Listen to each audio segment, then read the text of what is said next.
সুপ্রিয় দর্শক আসসালামু আলাইকুম। টিএস রান্নাঘরে সবাইকে স্বাগতম জানাচ্ছি। আজকে নতুন আরেকটি রেসিপি দেখার জন্য তীব্র গরমে আজকে আপনাদের জন্য নিয়ে এসেছি কাতল মাছ দিয়ে কাঁচা আম দিয়ে একটা মাছের ঝোল, পাতলা একটা মাছের ঝোল তৈরি করে দেখাবো। ভীষণ মজার এবং গরমে পারফেক্ট একটা খাবার।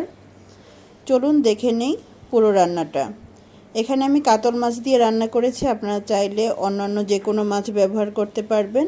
মাছগুলোকে হলুদ লবণ মাখিয়ে নিয়েছি। এখন মাছগুলোকে ভেজে নিতে হবে। কড়াইতে দিয়ে দিচ্ছি সরিষার তেল, দিয়ে মাছগুলো ভাজার জন্য দিয়ে দিচ্ছি। খুব বেশি কড়া করে মাছ ভাজা যাবে না, হালকা করে ভেজে নিতে হবে। এক পাশ 2 মিনিট করে ভেজে নিলেই হবে। মাছগুলো ভাজা হয়ে গিয়েছে, এখন আমি উঠিয়ে নিব। আপনাদেরকে দেখিয়ে দিচ্ছি কাছ থেকে কেমন ভাজা হবে। এই যে দেখতেই পাচ্ছেন, ঠিক এরকম হালকা ভাজা করে মাছগুলোকে তুলে নিতে হবে।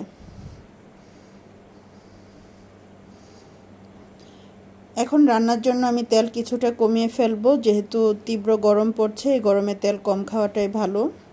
ফোড়নে দিয়ে দিচ্ছি 1 চা চামচ সাদা সরিষা, 2টা শুকনা মরিচ। 10 সেকেন্ডের মতো একটু নেড়ে চেড়ে দিয়ে দিব এখানে পেঁয়াজ বাটা 2 টেবিল চামচ। পেঁয়াজ বাটা এখানে ব্যবহার করবেন, সেই ক্ষেত্রে ঝোলটা কিছুটা ঘন হবে। 1 চা চামচ রসুন বাটা দিয়ে আবারও তেলের মধ্যে পেঁয়াজ রসুনটাকে ভালো করে ভেজে নিলাম। দিয়ে দিচ্ছি কিছুটা গরম পানি, 1/2 চা চামচ করে হলুদের গুঁড়া মরিচের গুঁড়া দিয়ে দিচ্ছি।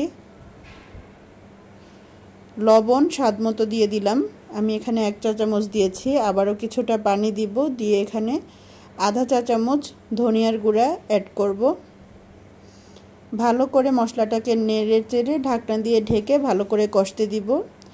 এবার আমি ঝোলের পানি দিয়ে দিচ্ছি। আমি 2 কাপ পরিমাণ পানি দিলাম এবং ফুটন্ত গরম পানি আমি এখানে ব্যবহার করেছি।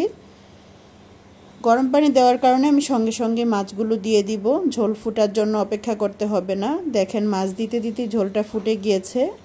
আর সঙ্গে অ্যাড করে দিব কাঁচা আম। এখানে আমি অর্ধেকটা আম কেটে নিয়েছি আর 2টা টমেটো 8 পিস করে নিয়েছি। সুন্দর করে একটু চারপাশে ছড়িয়ে ঢাকনা দিয়ে ঢেকে অপেক্ষা করব টমেটো এবং আমটা সেদ্ধ হয়ে যাওয়া পর্যন্ত।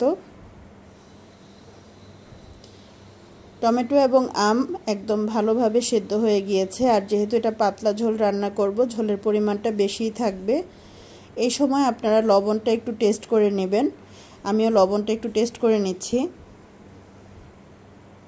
যেহেতু আম দেওয়ার কারণে টকের পরিমাণটা একটু বেড়ে যায়, সেই ক্ষেত্রে আরও কিছুটা লবণ লাগবে।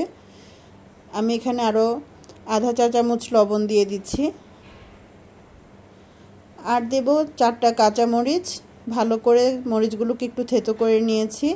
আপনারা যদি ঝাল কেউ বেশি পছন্দ করেন, সেই ক্ষেত্রে আরও কিছু কাঁচামরিচ অ্যাড করতে পারেন।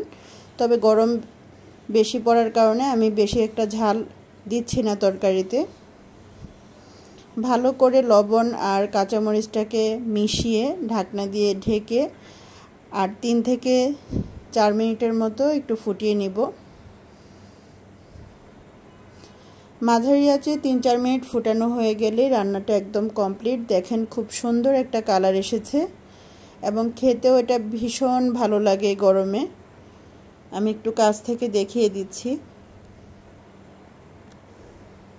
রান্নাটা একদম পারফেক্টলি হয়ে গিয়েছে, আমি টেস্ট করে দেখেছি। আশা করি আপনাদের কাছেও ভালো লেগেছে। ভালো লাগলে বাসায় ট্রাই করবেন এবং কেমন হলো আমাকে জানাবেন। সবাই ভালো থাকবেন। আল্লাহ হাফেজ।